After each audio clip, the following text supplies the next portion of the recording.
Dr. Hubert Mannery was a most peculiar man who could never find his place in the jostling, socialite society of his time, despite his attempts at keeping up with the latest Victorian fashions.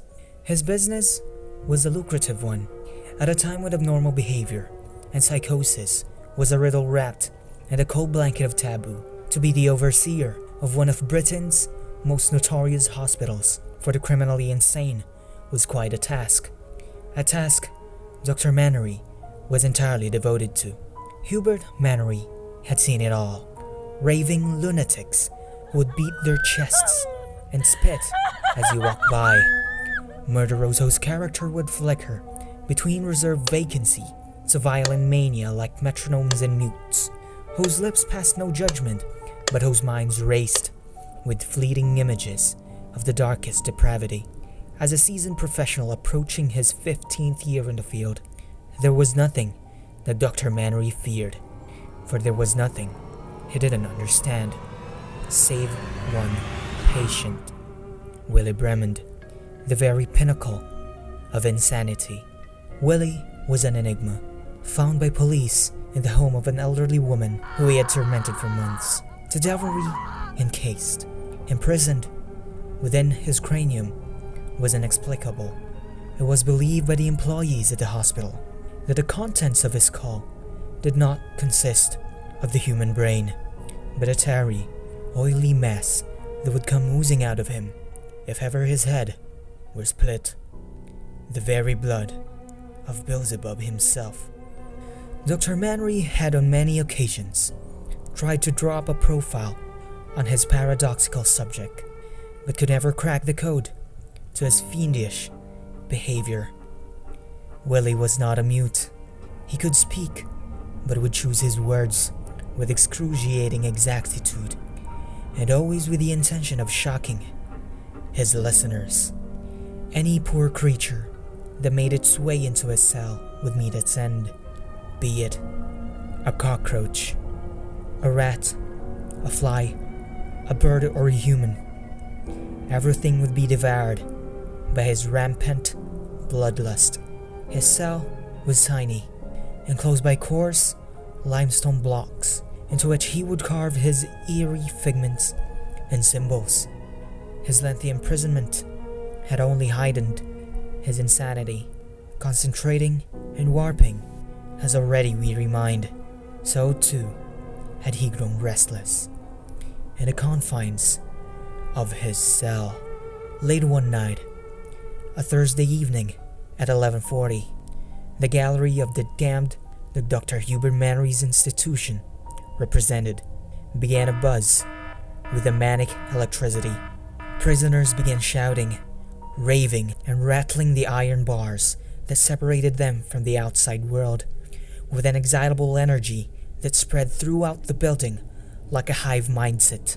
The full staff force of the hospital was mobilized. Off-duty wardens and nurses were called in, and the local police were notified that something execrable was afoot. The crowd of perturbed staff washed through the corridors and courtyards of the labyrinth-like hospital, like spilled ink, running through the tiny cracks and crevices of a rough wooden table. Their efforts, however, to calm the mass hysteria seemed only to spurn the inmates into further lunacy. Led by Dr. Mannery, the group delved deeper into the very core of the hospital, where the most dangerous inmates were kept. The dark passages ablazed with the incandescent light from the group's many oil lamps, the light from which illuminated the glassy eyes and foamy mouths of the ranting inmates. As the group rushed past their cells, with an increasingly fearful hum, the group delved deeper and deeper into the shiny inner chambers until, halt, as though frozen in time, they came silently and abruptly to a halt. One of the nurses faints as the group begins to murmur in alarm. Cell 116B is empty. Most peculiarly, there are no signs of escape. The door is still fastened, closed and the cell is tidy, seemingly untouched. There's no sign of forced exit. Dr. Mannery reassures the crowd. Willie must still be in there. He bangs on the iron bars, which rattle and chuckle with the impact. As he does so, at the flip of a switch, the entire hospital falls silent. The enraged inmates cease immediately, with their gallivanting and settle, not a mouse stirring. It is the quietest the hospital has ever been. Still, there's no movement inside the cell. To everyone, this is deeply unnerving. One of the burlier prison wardens in the crowd pipes up. I'll search the cell. This is met by a hushed, yet clamorous protest from the group, who insist it would be too dangerous. Dr. Mannery ponders for a moment. We'll both go in, he bravely suggests, and with that, the two men ready themselves. Dr. Mannery produces a large fob of metal keys and begins to slowly unlock the cell. The clanging and clattering of the heavy keys against the iron bars ring out like the shrill shrieking of banshees. Yet still, the scene maintains its eerie silence. Dr. Mannery gently pushes open the heavy iron door and cautiously enters the cell. Willie? Willie? He softly inquires. Nothing.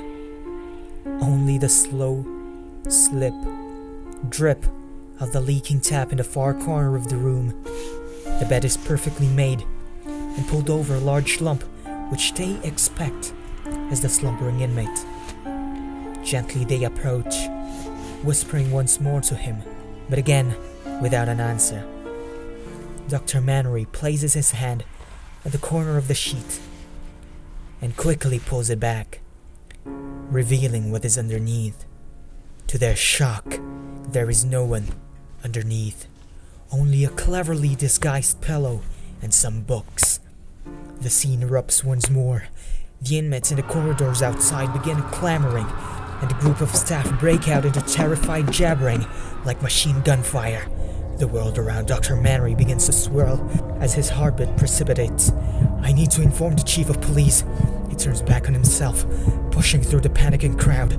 Keep doing everything you can to calm the inmates. He sprints as fast as he can, turning left and right as he shoots down the aisles, snaking his way back into his office. The metal heels of his shoes pitter-pattering against the hard stone floor like war drums. He begins to sweat, and his face now glows red as he continues at breakneck speed past the blurry, rushing faces of the savage inmates. Soon, the warm mahogany door of his office comes into focus, and he slows down a little. Pushing the door open, he turns right around on himself and snatches his coat, hat, and gloves from the rack behind the door with the utmost immediacy. He swings his coat around his shoulders and gets halfway out of the door when he stops dead. Out of the corner of his eye, he sees a figure. A slim, sinewy figure sat at his desk in a white lab coat, staring back at him with his sooty and lifeless eyes is the inhabitant of cell 116B. His knees buckle and his mouth runs dry as Dr. Mannery stares back into the grinning, dark eyes that act as window panes for the viewing of their owner's even darker soul. If you like these scary stories, remember to like, share, comment, and subscribe. Anyway, you won't be escaping from the fear zone.